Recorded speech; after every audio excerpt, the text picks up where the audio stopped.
Welcome everyone to Facebook and Google advertising presented by Highway 29 Creative in partnership with Commerce7. I'm Tessa Davies, Commerce7's Growth and Event Marketing Manager, and I'm joined here by Simon Solis Cohen, founder of Highway 29 Creative, and Bethany Schipple, paid media buyer at Highway 29 Creative. We've been putting on these expert partner webinars in an effort to continue to provide free quality content and maintain the great relationships we have with our partners. And today's topic seems to be very high in demand. It's gotten a record amount of attendees, so thank you so much for registering for today. Before we get started, just a few housekeeping notes. There's the Q&A box at the bottom or the chat box. Feel free to jot down any questions you have for either presenter throughout the session. Today's session is also being recorded, so we will email it out to you following the presentation, and we can likely include any slide decks from the presenters as well. And we will also include a link to an upcoming webinar next week about email and design trends. So let's have a look at this poll. I'm just going to end it here and share the results. Excellent. And so I won't delay us any further. Take it away, Simon and Bethany. Thank you so much. A little bit of an echo on my side. Hopefully it's not going through for everyone else. All right. No, well, I don't hear echo. Okay, perfect. Well, thank you very much for joining us today. Just quickly looking at these poll results that are coming in, it looks like 33% of y'all using Facebook and Google ads, 39% just Facebook, only 8% just Google, 20% of you neither. And then we asked, how confident are you running with digital ads? Just try to see, get an understanding of the audience we have today. 26% of you not at all confident, or you don't run any ads. 45% somewhat, but you feel like you're guessing. 26 pretty comfortable with but lack of strategy. Then 3%, two of you feel you are a digital ads master with consistently high returns. So really good for those two folks there. So yeah, well, thank you all for coming. As Tess mentioned, record number of attendees that actually signed up. So I'm guessing that this is really an in-demand topic going into OND, into the holiday season. As we all know, this is when so many wineries are relying to hit their revenue profit goals for the year and to sell a lot of wine. So basically what we want to do is give you as many tools as possible to get started, to start advertising your wine online. And I say that with a little bit of a caveat in that it's really hard in 1 hour to teach everything you need to know about these topics. Advertising is not easy. It's not something that in 1 hour you can become a master on. It's literally something that Bethany and I spend countless amount of time, literally years at our company working, researching, always learning more. So we want to say that this is a very 101 level. We're going to do our best to really distill this into digestible, easy to understand information the best we can, and then we'll take it from there. So to get started, we want to just quickly address why we're here and why this actually matters. Why everyone has a winery here, they have a private e-commerce going, but why does advertising matter? And in my opinion, and really what fuels our company, we feel that the wine industry is really oversaturated at this point, and it's becoming harder and harder every day to stand out in a competitive market. And without a proven marketing strategy, you're just going to be another 90+ point bottle, and you're going to waste a lot of money on ineffective marketing. Everyone has, 90 points, whatever, right? That's not enough of a differentiator. You need to differentiate your brand to stand out and for the ads to be successful. Just running an ad that says, buy my wine and has 90 points, it's not going to work. You need a strategy behind your advertising. And so at our agency, at Highway 29 Creative, we understand how intimidating digital marketing is and that wineries don't have time to become expert marketers overnight. So we've created proven digital strategies that generate measurable results so wineries can grow their DTC wine sales. So quick little just intro, as Tessa said. So I'm Simon Solis Cohen. I'm the founder of Highway 29 Creative. We started agency back in 2018. For those of you who've been on any of these webinars in the past, you've probably seen me before. So welcome back to all those folks. For everyone else I don't know, very nice to meet you. Usually I'm the talking head here, but I wanted to bring on Bethany from our team as well. I'll have her introduce herself in a second, because Bethany is actually the person in our company who day-to-day is running all of the ads for our clients. And so better you hear expert advice from someone who's in the trenches every day. So Bethany, I'll let you introduce yourself. Yeah, so I'm Bethany and I'm the paid media buyer here at Highway 29 Creative. And like Simon said, that basically just means that I am managing all of the ads for all of our clients across all the different advertising platforms. And so being a paid media buyer, I know for a lot of wineries, I don't think I've ever heard of a winery that has an employee who just does this. Maybe the big or corporation, based wineries who have a big marketing team can do it. But we know that for, small, medium wineries, it's just not feasible to have a full-time employee who can do that. But at our agency, it's really a priority to have someone whose job is purely to run advertising, because it is that in depth. There's that much to understand, that much to learn, and that complex of a topic. So this morning, what we're going to do, we'll do our best to stick to the agenda here and even maybe end a few minutes earlier to have more time for questions, because I'm sure there's going to be a lot of questions that come up through this. So we're going to start by talking about Google, and specifically, we're going to talk about Google Shopping, because that's probably one of the easiest ways to get started with running Google ads. There's so much more you can do. Bethany will talk about that as well, the other options, but that's an easy, just kind of get up and running opportunity for you all. And then we'll talk about Facebook ads and what's called their conversions API, which is a newer feature that you all really need to know about if you're going to be running ads. And then we're going to save time for questions. So basically, throw some questions, as they said in the box. There's the Q&A and the chat there. So please throw questions in. Do it as we go, but we'll come back at the end and answer them. Feel free to take notes as well, but I will be emailing you this whole slide deck. So don't feel like you need to be taking copious notes. If you want to just focus and digest it, we'll send this out to you when we're all done. All right, so we're going to just jump right in. There's a lot of material here to cover. So Google Shopping. So Google Shopping is one type of ad that you can be running within Google. And to run a Google Shopping ad, it's actually the combination of two different products within the Google platform. And so there's Google Ads, which is an account that you're going to need to run any type of ad that you have on Google. Obviously, you have to pay to run the ad, but to have a Google Ads account itself, there's no cost. You can just go to Google Ads and sign up, create an account for your winery if you don't have one. The other account that you're going to need is what's called a Google Merchant Center account. You can just Google Merchant Center, it'll pull it up. You can set up an account there as well. There is no cost for Google Merchant Center. It's a free sign up. And basically, the way this works is Google Merchant Center is where it's going to house all of your product information. So when you're actually running a Google ad about shopping to sell your wine, it has all the product details in Google Merchant Center. And we'll talk about that more in a second. And so together, those two products equal a Google Shopping ad. And so what does this ad look like? Well, we have just a little screenshot here. We just Googled Chardonnay as an example, just to see how, there's tons of advertisers, obviously, who are advertising this as something simple as, quote, Chardonnay. And so the real benefit and why we wanted to start with Google Shopping is because this is what's on the top of what's called the search engine results page.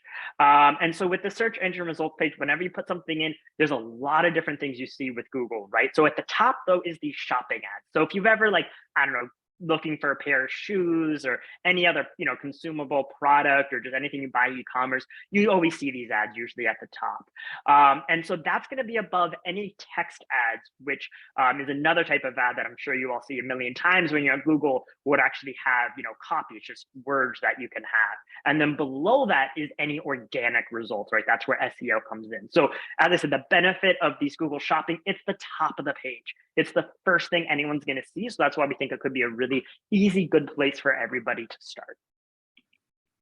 And I do see a question there. Yes, a recording will be sent out. So I'll just address that now. We will be sending out a recording as well as these slides. All right, so how does it work? Well, so Google Shopping, well, really just Google Ads or most ads out there, any digital ad, it is an auction. And so the way it works is you're setting basically a bid on specific keywords or objectives that you had. Now, you're not actually sitting there all day with a paddle and raising it and bidding specifically. You're going in your campaign settings, and you can set minimums, maximums, things like that for your bids if you know specifically what you feel comfortable spending.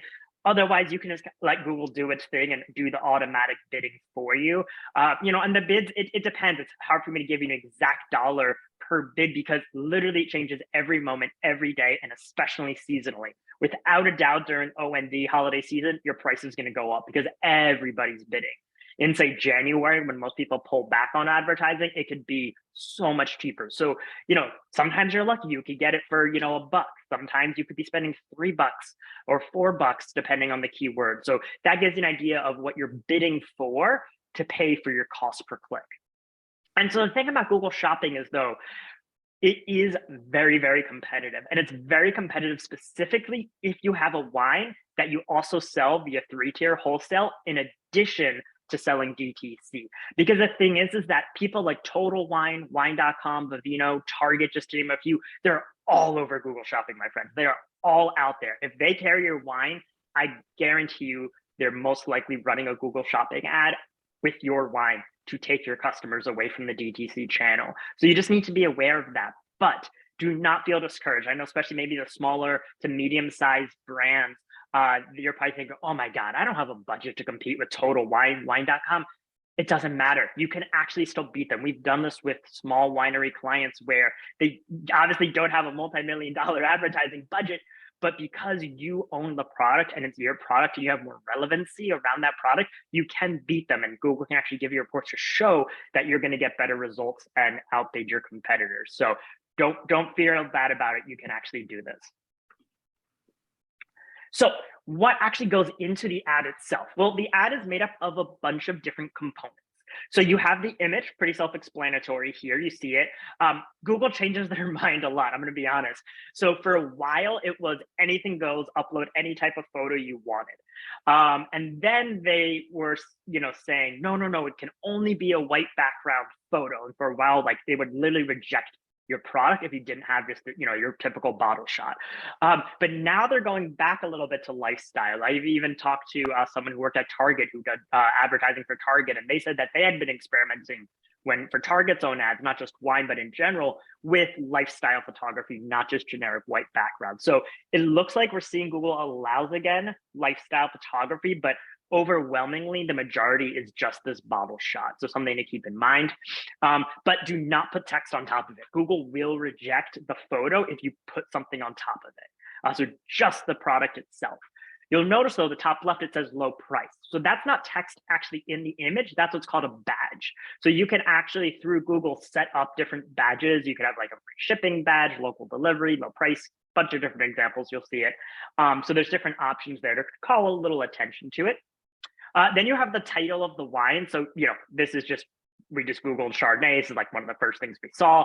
Oyster-based Chardonnay, Marlborough 750 milliliter. So you can be really specific there with the name of the wine. And you want to be as descriptive as possible. Don't just say 2015 Chardonnay. Put your brand name in the title. I know that sounds silly. If maybe on your own website, you don't put the brand name in your titles on your online store, but you do need to do it here because people might be searching specifically for the name of your wine. Put things like your region. Any information that you think would help in a search result is important to stuff into that title. The rating, so this is part of Google can have reviews for specific products, plus there's third-party integrations where you can feed that in actually as well. Price, pretty self-explanatory. You set your price, that's completely up to you. Delivery options. So realistically, most of y'all are wineries here, not retailers where you probably don't have delivery, so don't worry about it. But just know you are bidding against people that do. So where Bethany and I live here, there's a lot of Total Wines around us. So whenever I'm personally Googling, we're always seeing Total Wine ads where it says delivered by 2 p.m. today. So if you're in distribution, just know that you're going against that. Varietal region, self-explanatory to all of you. Finally, description. I'll talk a little bit more about this in a second, but then also there is a description that you can have. All right, so to actually build the ad, so you saw what it looks like. Now it's how do we get there? How do we actually do this? So the first thing that you're going to need is to build what's called a product feed. So step one, get that Google Merchant Center account. If you don't have it already, go sign up. And then once you get to the account, it's going to say add your products, right? And so you're going to want to create a product feed, which is going to cover all of that information I just talked about, right? So we need the title, we need the link to the photo, we need the description, we need the price, all this different information. So there's a couple ways that you can go about it. So one option is you can manually type a spreadsheet, but it can't just be any spreadsheet. There's actually standards, and there's very, very specific layout, very specific categories, and very, very specific things you need on that. I'll show you an example kind of in a second of what the standards look like. And so if you're a small winery and you only have 1 or 2 wines, probably fine just to do it manually, to be honest. That's probably all you need. But for everyone else where you have more than 1 or 2 products, or your products come in and out of stock very often, or have a lot of new releases, it could be a real pain in the butt to do this manually, to be honest. So we've created an app just to make your life easier. We use it because we wanted it. We wanted a tool to make this faster. It's not worth Bethany's time trying to manually update this for tons of clients, for tons of SKUs. So there's an app in the Commerce7 app store called the Shopping Feed app, which automates this entire process too, which we'll show you. So if you go into the Commerce7 app store, find the Shopping Feed app, you install it. It's just literally 1 click to install. That's it. I mean, there's no work that you need to do after just that. So basically, it automatically creates a live, up-to-date, what's called XML. It's just a type of file of all of your wines and based on all of the Google standards. So we've done all the hard work. We've figured out, all the different ways it has to be formatted. We've put it all together for you with this app. And so literally what you can do is you can just click copy link. So you see next to Google, there's a link there. You click copy link, and that's what you're going to feed into Merchant Center. And we've also actually done this. We're like, well, while we're at it, let's just do this for Wine Searcher, because most of you know Wine Searcher can automatically scrape the internet and get your products, but maybe they have information that you don't want. So you can actually just give Wine Searcher your link to this feed here, so you control what it says about the wine and how they show. Also have an option for Facebook, which Bethany will cover in a little bit about how to then use this to run Facebook ads. And then also Vivino, if you either just want your wines listed on Vivino, or if you even want to sell through Vivino, we formatted in the way they want as well. So we figured might as well just give you all these because it's very similar idea, just different structure to the spreadsheets. So once you're inside of the app here, you're going to be able to control which wines show up in the feed. So maybe you have 30 SKUs, but you only want to advertise 5 of the wines, right? Maybe you have like wine club only wines, right, that you don't want to advertise. Totally cool. So basically what you could do is you see where it says include, there's a little toggle, right, for on and off. So you could just turn on and turn off wines depending on it. So you only include the ones you want. And I mentioned description. So that's what I want to talk about real quick. So by default, we're going to pull the teaser from Commerce7 for the wine. So as you add a new wine in Commerce7, there's the product section where you set it up in the back end of Commerce7. There's the teaser, right? So most of you would have like a sentence or 2 there. That's your default. If you want it, that's fine. However, if you want to go next level, start to get to advanced level marketing here, we suggest you override that and put in a custom teaser per platform. And it's because each platform wants something different. Google, as you saw, you don't really see that description. You actually have to like click in pretty deep to find the description, and most users never see it. But that's how Google is deciding when to show your wine. So it's just using the keywords in the title and in the description to decide how relevant your product is to the Google search of the user. So here, I like to get super creative and put myself in a user's shoes. If I'm a user and I'm looking for a wine, what is the possible different queries or keywords I'd be using to actually find what I'm looking for? And that's what I stuff into my description. So this is just a fake demo account, fake wine, it's not real. So for instance, here we said, it's a sparkling wine, the Russian River Valley, made by Jonathan James Vineyard, best sparkling wine under $50. I love that one. Find the price point right above your wine, say best, whatever it is under that. People search for that all the time. We say it's, from Chardonnay, made from Chardonnay and Pinot Noir, limited production, sparkling wine. You get the idea. Throw in really interesting keywords. Facebook, that's different. Those consumers actually can see your description depending on how you're running this ad. So you want that to be more flowy, flowery language that a consumer is going to want to read. And be careful, don't do just tasting notes. Remember, y'all, we just see this from the data from all of our testing of all the different ads Bethany runs. Tasting notes don't sell wine. Anyone can say anything tastes like anything. That doesn't actually move the needle. You need to say more than just that. You need to talk about the why behind the wine, why the wine's great, why it matters. So be thoughtful with that description and do a little bit of both within the shopping feed app. So once you go through it all and put it together, this is what that link looks like. So actually take that link and paste it in your browser and open the file.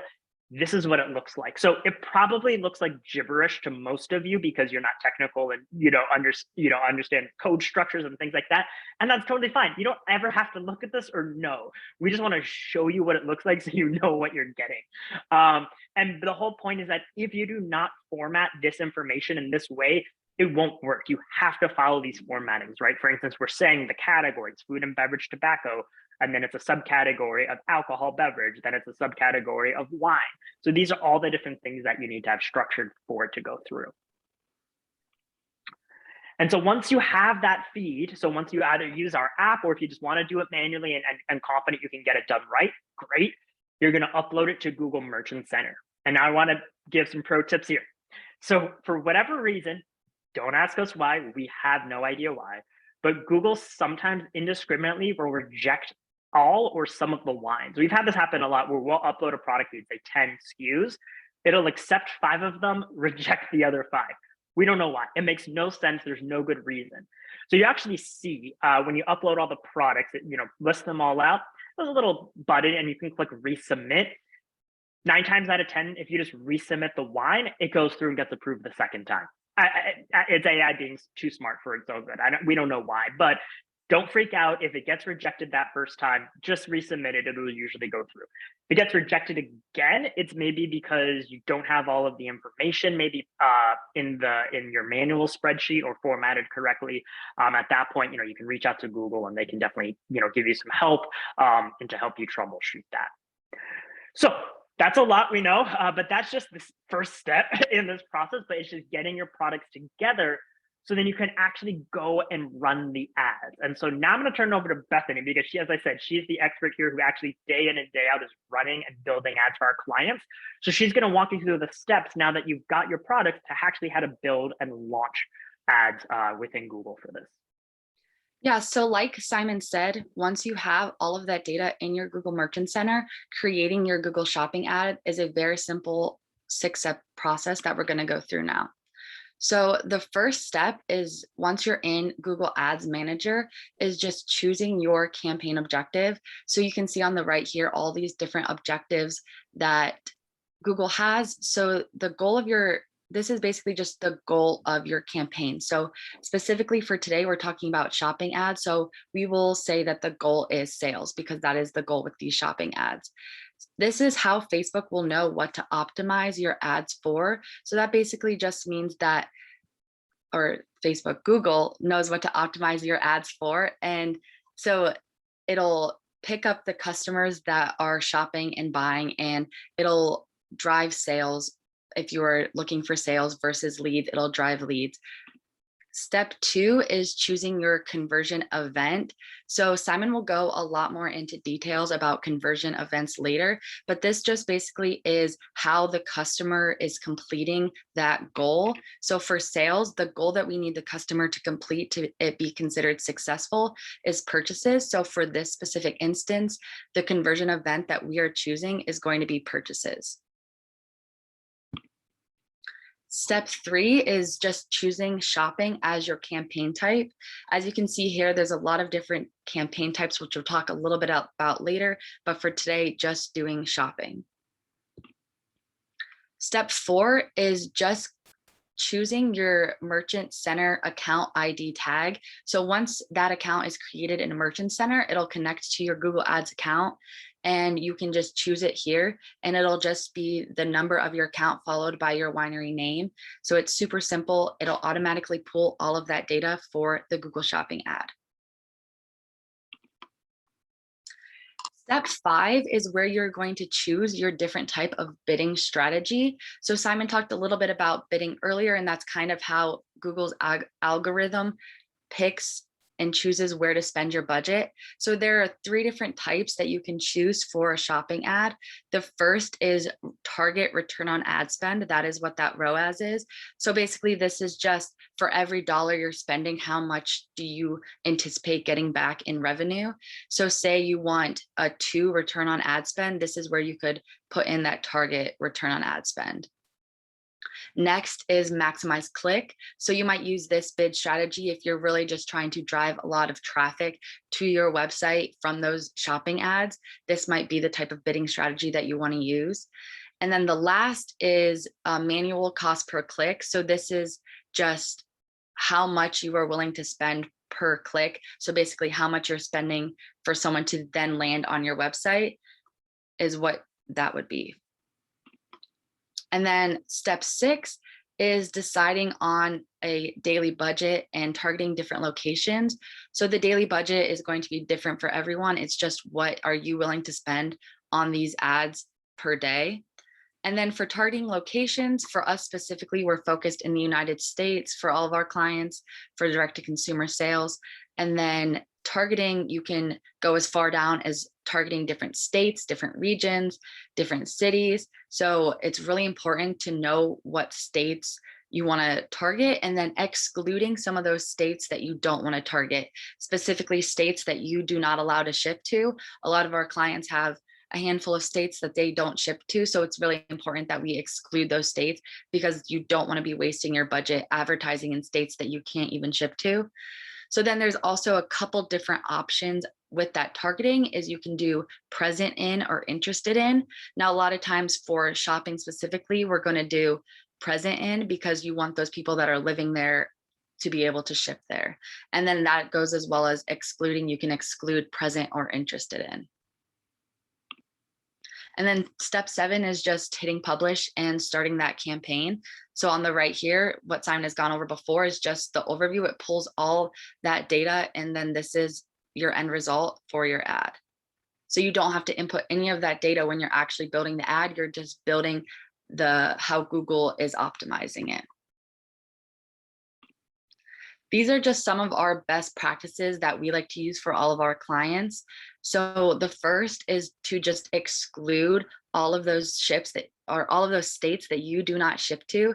This is really important. Like I said, you don't want to waste any of your budget because if you are not shipping to an area like Ohio, then you don't want to be spending a lot of money in Ohio. It can be really expensive. Number 2 is if you have a limited budget, only focus on products that are your best sellers. So Simon earlier was showing how you can toggle on and off different products. And if you have a limited budget, you don't want to be advertising wines that are more specific to certain types of people. You want to really just be showing what wines sell the best for you. Lastly is using high quality images to ensure high quality rank when Google does its bidding. The higher the quality image, the more quality score you'll get from Google in its bidding, and the more likely you are to rank well in the ads. This is just a couple of the other types of Google ads we'll go over really quickly. So the first is a text ad, or also known as a search ad. So we use these for a lot of our clients, if not all of them. And this is really keyword based. So you can really target what people are searching for. And so if you want to reach new customers, this is a really effective way to do it. Next is banner ads. These are also known as display ads. And we do not really suggest doing these, mainly because we have seen that customers are getting a lot of impressions, which are just people seeing the ads themselves, but they aren't getting a lot of clicks or results from those ads because people are seeing it, but they're not taking action on it because it's just those ads that are on the side of your browser. There's no intention there. The next is YouTube, which is not legal for wine, so we obviously don't do that. The next format is a performance max ad. So these are actually Google's new ad types. So we don't have a lot of data ourselves on how well or how not well they work for customers. However, just from different reviews from different people that do direct to consumer sales, they have said that, some clients do see really high returns, others not so much, but it is worth testing because you could end up seeing really high returns on that ad spend. Lastly is discovery, and these ads appear on YouTube app, Google app, Gmail app. So really just mobile heavy ads if that is what your goal is, if that's where you want to reach your customer. So overall, this is just a quick overview of all of these different types of Google ads and shopping ads in general. It's a lot of information, and Google does have a lot of resources. If you need more in depth and you want to learn more about it, you can always look on Google. They have a lot of different resources. Moving forward, we're going to talk about Facebook ads. And specifically, we're going to cover two different types of Facebook ads. And we'll cover the single image ad as well as the dynamic product feed ad when looking at Facebook. So first, we'll focus on Facebook single image ads. As you can see over on the right is a really good example of just a very basic single image ad. So to create this ad, you will need the different components, and that include image, copy, headline, URL, which I'll talk a little bit more about next. And then these ads are really good for if you're wanting to promote one specific product or package. So say around the holidays, you have a holiday package that you are wanting to promote. This is kind of where you would want to use this ad to promote that specific product. Or if you have a wine that you really have a lot of inventory of and you're wanting to get rid of that wine specifically, you could use this to promote, or just things like that. If you have high scores on one wine that you want to promote, this is how you would promote that. So like I said, there are 5 main components when building a single image ad on Facebook. The first is the headline. So as you can see over on the left, the headline on this ad is the 2018 Ruby Pinot Noir.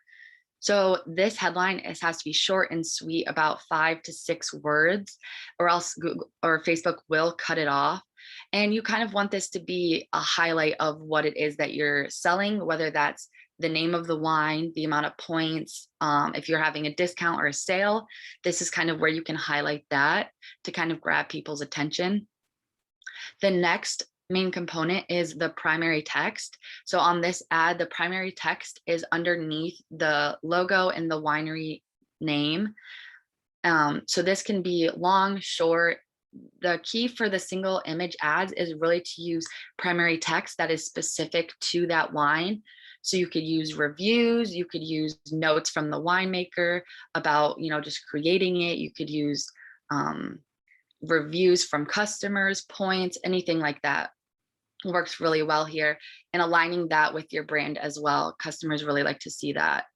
And then the next is your image or creative. So in this ad specifically, it's just a very simple image of a woman holding a glass.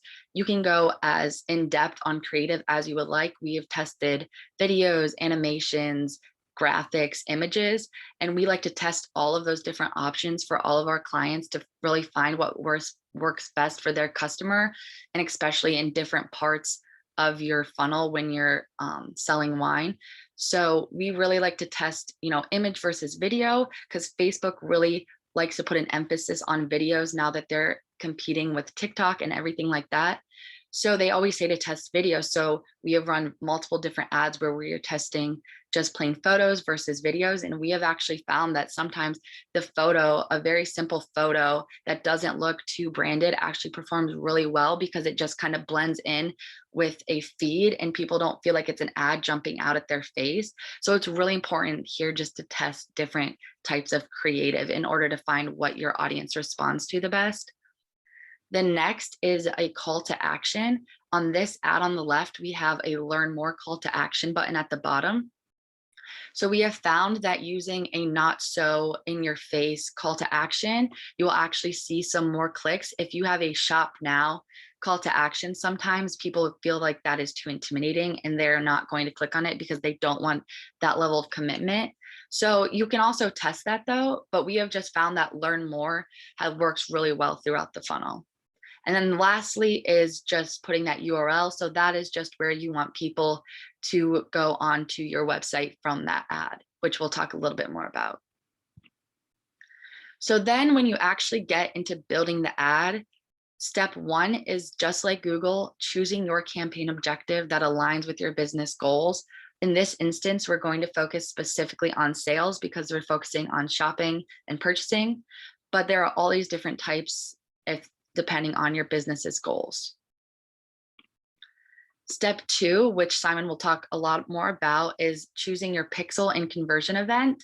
So for this instance over here, we just have Highway 29 Creative's pixel chosen. So that is kind of how Facebook talks to your website. And then the conversion event, just like Google, is what you want people to complete in order for your ad to be successful. This is your goal of your ad. And for your website and e-commerce platform have to be integrated with Facebook in order to pass that conversion data, or else they won't be able to communicate, and Facebook won't know when someone is actually making a purchase or signing a lead or anything on your website.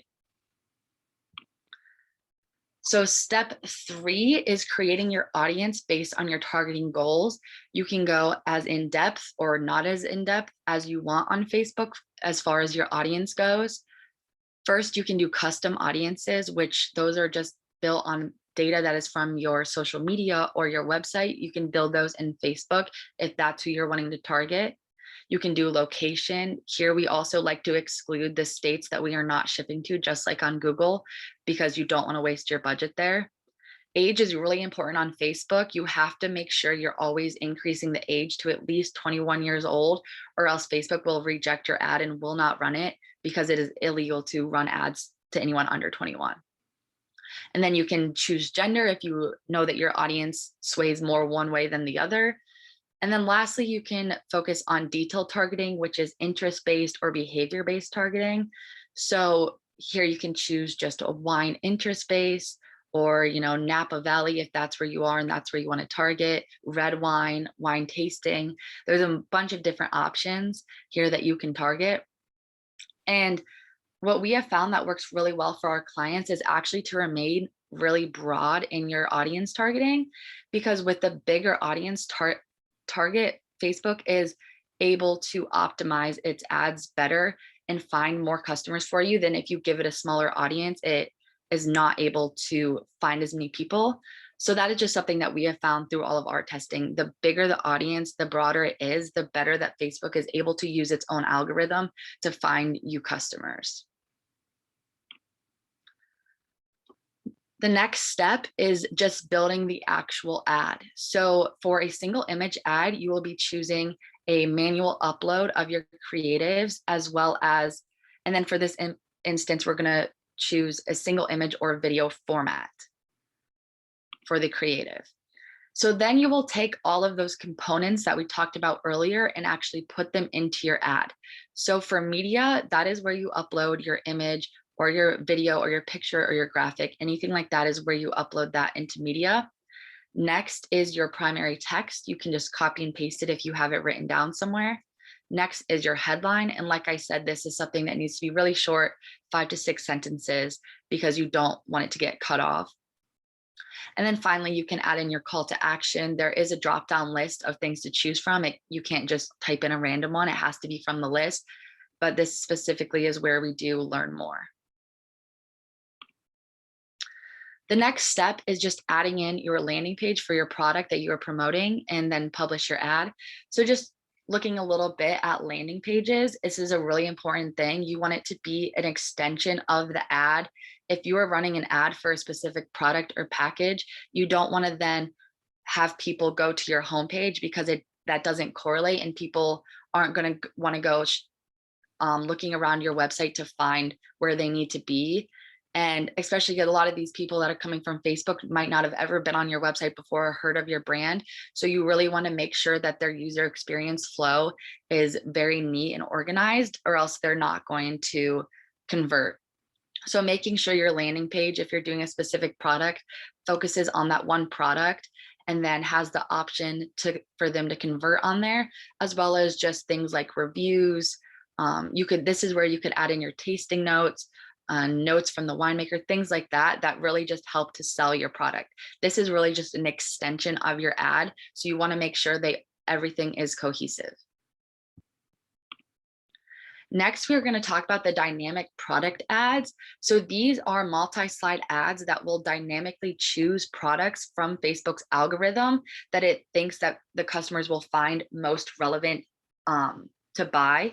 So these ads, you've probably seen them if you're shopping on something, say Nordstrom, and you're looking at a pair of shoes, and then you go on Facebook later that day and you see an ad for those shoes. That is what these ads are. And so they're really effective when retargeting customers that have visited your website before. So that's just something that it's important to think of. And these ads actually use those product feeds that Simon was talking about, that link for Facebook. You go in Facebook product back end and you link that link in there so all your products can pull automatically. So for setting up these ads, we're actually going to do the same steps 1 through 3 as your single image ads. So that's setting up the campaign objective and the audience. So you're going to follow those same steps when starting these ads. However, where they differ is when you're setting up the ad themselves. So instead of choosing a manual upload, you are actually going to choose a catalog. So that catalog is that one that you uploaded from that link in your product feed. And from there, then you can choose your format. For today, we're just going to say single image or carousel is what you can focus on here. And then, so the putting in the creative is a little bit different here. So instead of uploading your media directly, you are actually just going to be choosing your winery's catalog. So you choose it from the Facebook backend that you uploaded. And then you can also choose different product sets that you can build in Facebook. So for instance, if it's you just want to focus on your best sellers because you have kind of limited budget, then just focus on those best sellers and put that as a product set in Facebook. Or you can do all of your products to more dynamically target everyone that's been on your website. Next, all you will actually need to enter for this is your primary text. And for this, you don't want it to be very specific to a certain wine. You want it to be just more branded overall. If it's about a specific wine, it won't really make sense with all the different wines that Facebook will dynamically generate. So you want to make sure it's more just about your brand in general. And so for the headline here in the descriptions, they will actually be pulled automatically from that catalog based on what Facebook thinks that that customer will find interesting. So that's a really important thing to consider, is that when you're doing your primary text, all those headlines are always going to be different. So kind of making sure it fits with all of those different headlines and products. Lastly is just entering a URL for your website. However, with these ads, it will pull a URL for that specific product, but you can still enter an overall URL for your call to action here. So basically, if you are running ads about bestsellers, then maybe if you just have those products in your product feed, then maybe having a landing page of those bestsellers. If you have all of your products in your product feed, then maybe just putting your shop link here would be a good option.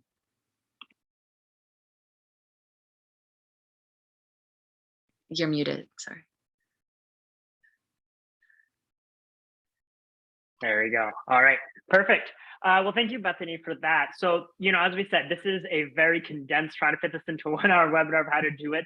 There's so much more that goes into Bethany's job of what she does day to day. There's so much strategy, so much we know just from all of the testing and all of the years of data that we've poured over. We've spent over $600,000 on these ads between all of our different clients over time. So we spent a lot of money. So we have a lot of data that we're able to tell what works and doesn't work. And a lot of it is just trying it out, because sometimes what works for one client might not exactly work for another. We really try to understand that every business is different here. So to kind of go to the next steps here and to round this out and get to questions. What our big rule at our agency and Bethany's life that she lives by at work, at least, is if you cannot measure it, it's not worth doing. My lights are flickering. I don't know why. We'll say it's a ghost. So I'm going to say that again. If you cannot measure it, it's not worth doing. And I just hear these horror stories from especially, smaller, medium-sized brands that go about advertising themselves without an agency partner or anything like that, and say, oh, it doesn't work. And then I say, well, did you set something up to be able to test and see if it worked or not? Do you have any of the analytics integrated? Oh, no. Well, then how do you know if it didn't work? It's literally a waste of your money if you're going to try to run ads but cannot take the steps to measure your success. So it's really, really important you do that. And the reason is really twofold.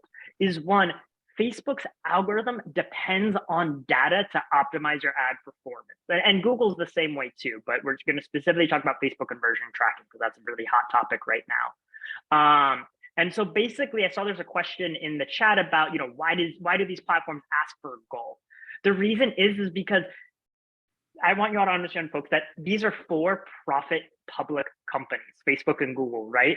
Their number one job is to make money and to increase shareholder value. Like, let's just cut to the chase. Let's cut any politics or BS around these companies.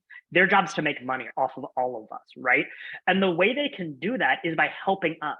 Because if our ads are doing really, really well and we're all making money, we're all going to spend more on these platforms. If our ads are failures and they're not successful, none of us are going to advertise and they're going to lose money, right?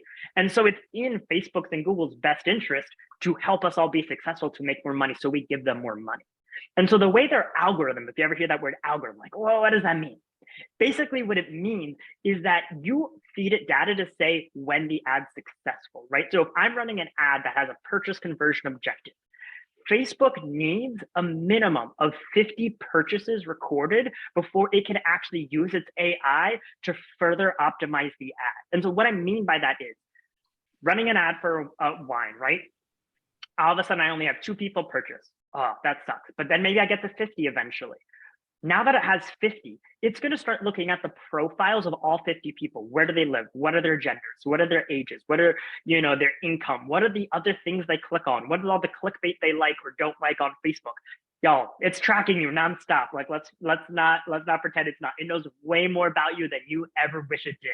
But that's how these platforms work. And so it's using all of that data that it's collecting in order to decide who is going to be the most likely customer for the product that I'm selling. So that's why we suggest broad audiences, meaning don't over detail. 3-4 years ago, yes, that's how it was done. We would say we want this age, this gender, this location, likes golf, cigars, whiskey, and fine Cabernet. That used to work, but it doesn't anymore. Facebook, because of these algorithm changes, they want a big audience so they can serve the ad, find out who your customer is, and then keep finding more people like them. So that's why it needs to know when it's successful. So that's what the really important point that we want to make here. So what are the types of conversions that you can set up? Well, obviously online purchase is usually the main one, right? So you want to sell wine online. The other is reservations for tastings. This is where, and this is why we're such big fans and thankful to do this event today with Commerce7 as a partner, is because to our knowledge, Commerce7 is the only wine-specific reservation platform out there that allows conversion tracking all the way down to completion of a reservation. We've talked to talk multiple times. We get the same, generic response. They don't do this. They claim they have Facebook Pixel and Google Analytics, not to this level. With Commerce7 for our clients, who use the reservation tools, we can go in and literally spoon feed to Facebook when a reservation is made, which type of tasting, how many people, how much money, if it's a prepaid, they spent. That's why we're such fans of the Commerce7 reservation platform out there. And if that alone for us is a reason we suggest it over any of the other platforms out there, because they don't allow that level of data and detail to know if your ads are successful. The other one is Wine Club signup. And I saw there was already a question about that. We're going to be really straight shooters with y'all. We do not suggest running ads for Wine Club signups. We literally tell our clients not to do it. Unless you literally have just a massive budget of tens of thousands of dollars a month and you want to try it, it's just not worth the money. It's just too deep in the funnel. It's too much of a commitment. You don't go on your first date with somebody and ask them before you even ended the night to marry you. Like, you just don't do that. So why would you do that on Facebook? The whole point is it's a step-by-step funnel. Just get the first sale. The best way to get Wine Club signups is via email, direct phone calls from your team, and SMS texting campaigns. That's the best way to do it. A digital ad is not the right medium. Nobody goes from never hearing about your winery to seeing an ad, clicking on it, and joining your club. And I get targeted with wine ads all the time because that's my algorithm that Facebook has for me. And I see these ads from wineries I've never heard of asking me to join the club. I'm like, I don't even know if I like your wine. So just don't do it. We really don't suggest it. But once again, it's something that we do suggest setting up the data collection for, simply because it can be collateral, not damage, but success, right? Like, we have run campaigns with a purchase objective, and out of it, we got a wine club sign up, but that was just extra bonus. So that's our little bit about that. And then finally, mailing list sign up, right? We can, tell if someone's joined your email list, we can feed that through. So if your goal is to grow your list, get more emails, that could be a specific objective that you run. All right, so there's two ways to measure results. And this is really, really technical. And I'm going to make this as simple as I can to the best of my abilities. And I'm going to do my best here because it's literally, I spent 9 months researching, figuring this out, trying to get this all to work. Because what happened is, not this past summer, I think it was the summer before that, Apple made a big privacy update to the operating system, right? So all that iPhones use, right? And just looking at a lot of data from all the websites we have access to, a lot of traffic to winery websites is iPhones. That is a big, big user base here. So that is usually the majority of traffic. And so iOS 14.5 is just the operating system number. We're about to move to 16.0, I think next month. So that shows you how far they've come. But when they came out with 14.5, they've literally blocked third-party cookies from tracking you. They've forced apps to make you opt in for tracking. And so basically, if you all remember, there's a little thing all of a sudden on your iPhone one day, it said, do you want, pretty much, do you want these people to track you? Yes or no. And you had to opt in. Well, it defaulted to no. You had to opt in for yes. And they say that about most, 90% of people said, no, we don't want you to track us. So we lost all of this information. So we couldn't track people anymore. Facebook couldn't use its cookies they put on your browser to track you. That's how we used to get all of our data. That's how I would know you made a purchase, was because just Facebook used cookies. And Apple said, no, no more. So there's about 6 months of hell. I'm going to be honest. I mean, Facebook just had no idea. The revenue went down. The share price got pretty scary, if anyone follows that. And so basically what they came up with is something called Conversions API. And so what this is it works in the cloud. And I'm going to oversimplify this just for the point of explanation. But instead of relying on my individual phone's browser, my Safari browser on my phone to track me, it's working up in the servers. And so we have a little diagram we'll show you that can try to make a little bit more sense of this to the best I can. As I said, it's a pretty complex idea. But essentially, the way this actually works, how does tracking work? It's important, if you're going to use these tools, you need to know how they work, because you need to update your privacy policies on your website if you're going to be doing these things, because you need to tell people how you collect their data. It's super, super important, especially in states like California, with CCPA and all of that stuff. And we're not lawyers, we don't give legal advice, but talk to a lawyer about that. So basically, the way it works is in the center there, you have what's called Google Tag Manager. It's another free tool from Google. It's Becky and I live and die by this thing. It's everything. It's a Swiss Army knife for us of being able to set all these integrations up.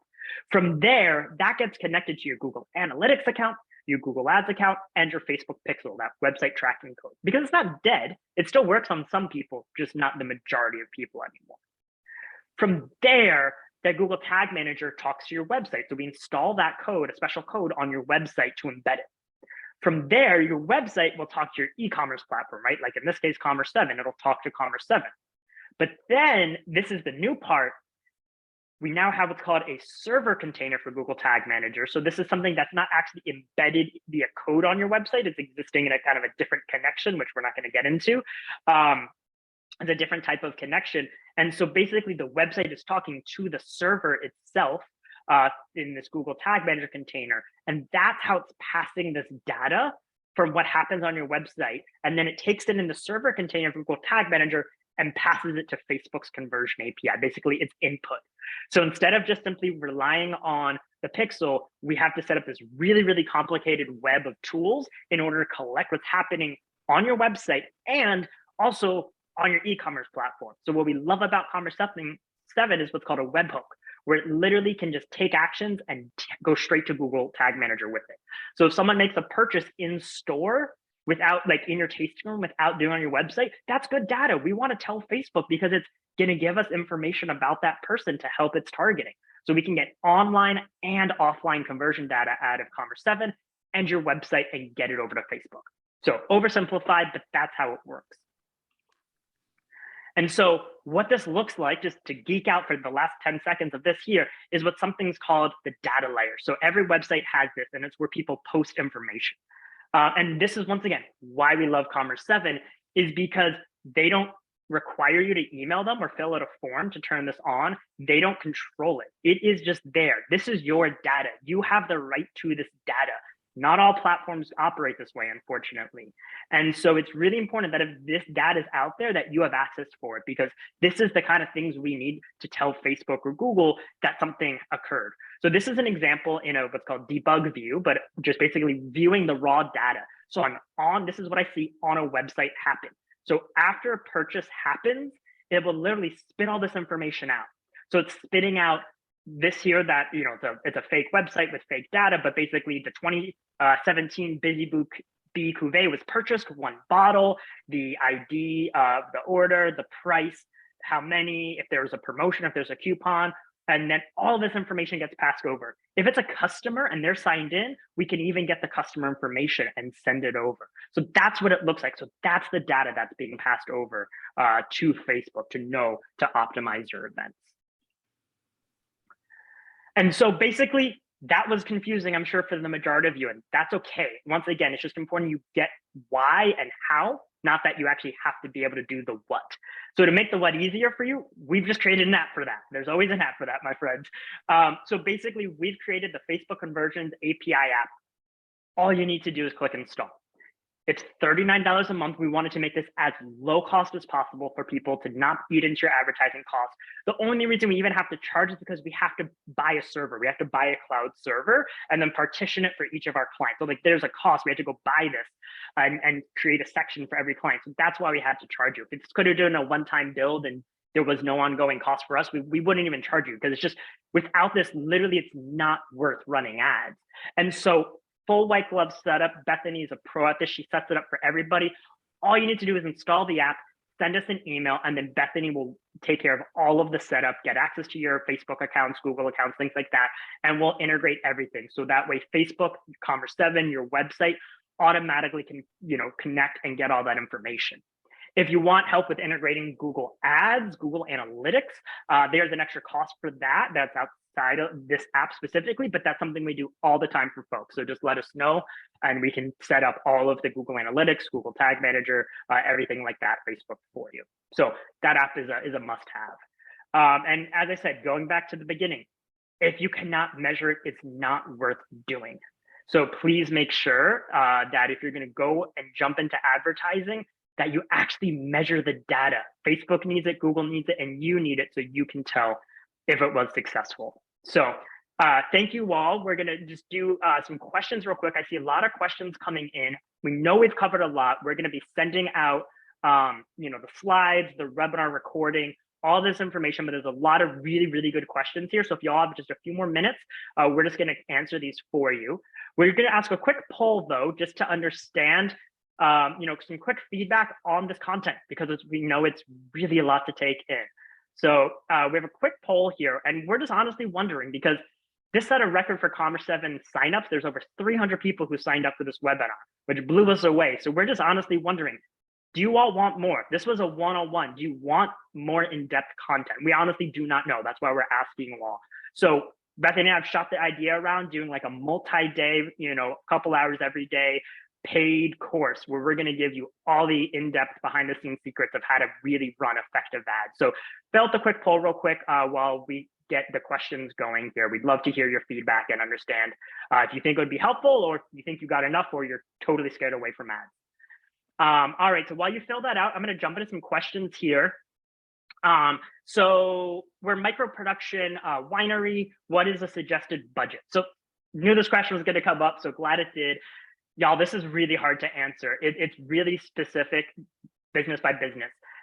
Small brands, I have to admit, if you're 500-700 cases, I don't know if this is the first thing that I would spend my money on. I think there might, if you're like under 1,000 cases, I think there's better use of your money. For any client that we work with, the minimum ad spend we require them to even be a client of ours is $5,000 a month in advertising. And there's agencies that don't do that. There's an agency you can probably hire for $500 a month, $1,000 a month in ad spend. But we're just gonna be honest with y'all, it's a waste of your money. It's just not worth it. As we said, you need enough data to optimize ads. And any less than $5,000 a month, you're not getting enough data. there's not enough there for Bethany to really be able to tell what's working, for Google or Facebook to be told what's working. So in our humble opinion, if you can't spend $5,000 a month, I would then take that money and invest in another part of your marketing. I wouldn't be jumping into digital. You're just not going to have the budget to be competitive and to see any significant work. Maybe you sell 1 or 2 orders, but it was a lot of time and effort for 1 or 2. So this is something you really need to be able to commit to. Great question from Kayla here from Wenty. Hey, Kayla, I know you. Do we want to beat our retail partners for Google Ads? Is that worth the spend if we want to support them? Great question. There's 2 answers to this, yes and no.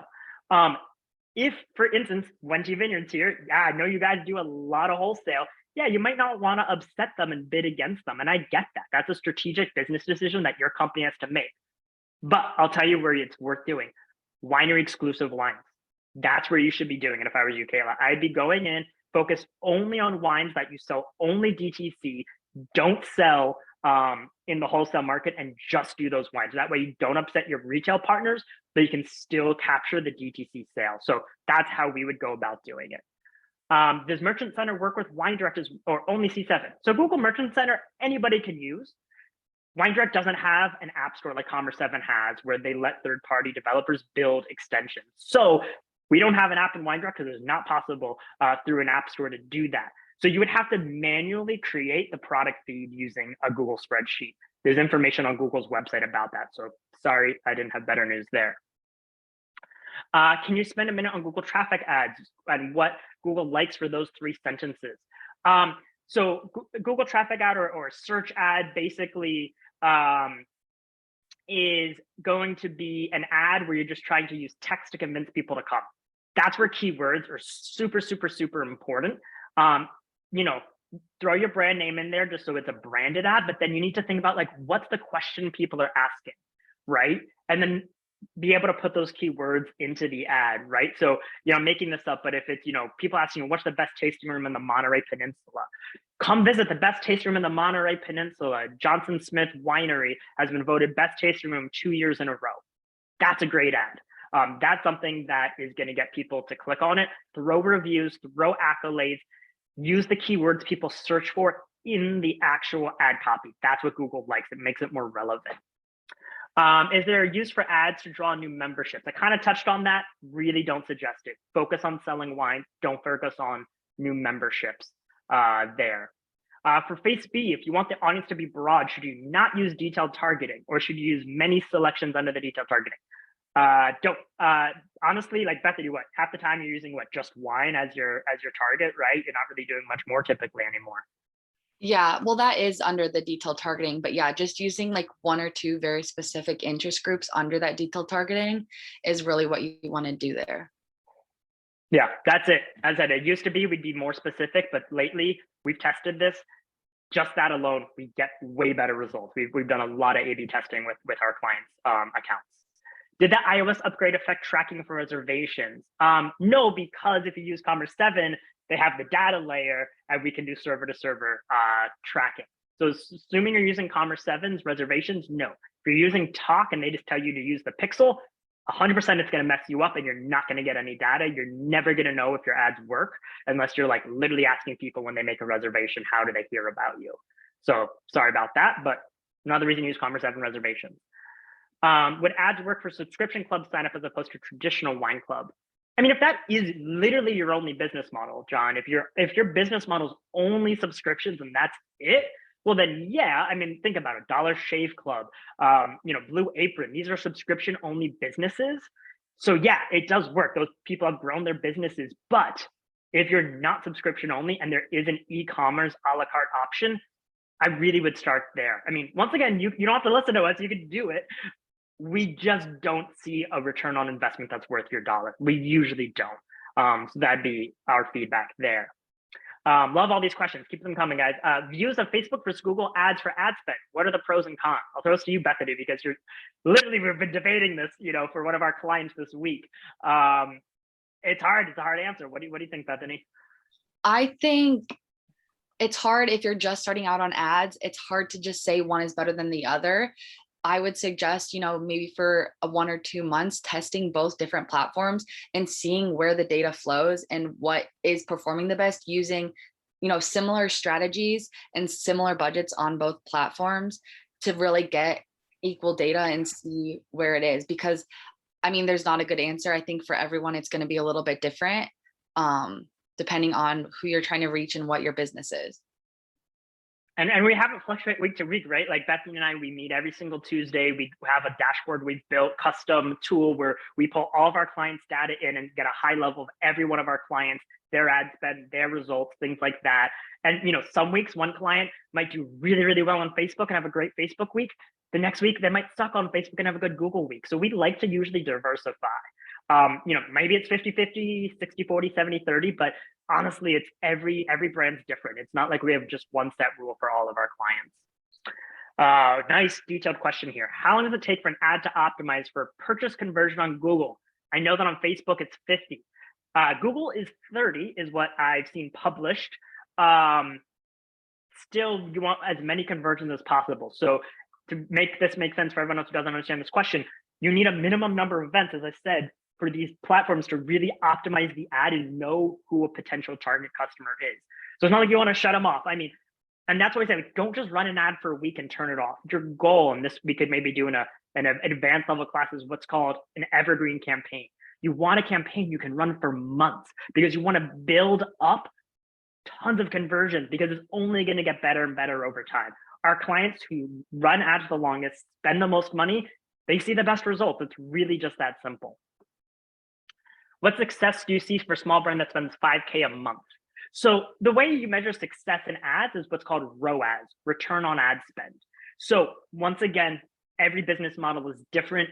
What we set as a benchmark for our agency and for our clients is we want to be seeing a 2 to about 2.5 times return on ad spend. So for every $100 you spend on ads, you get $200 to $250 in revenue back. And that's revenue. We understand there's cost of goods sold and things like that.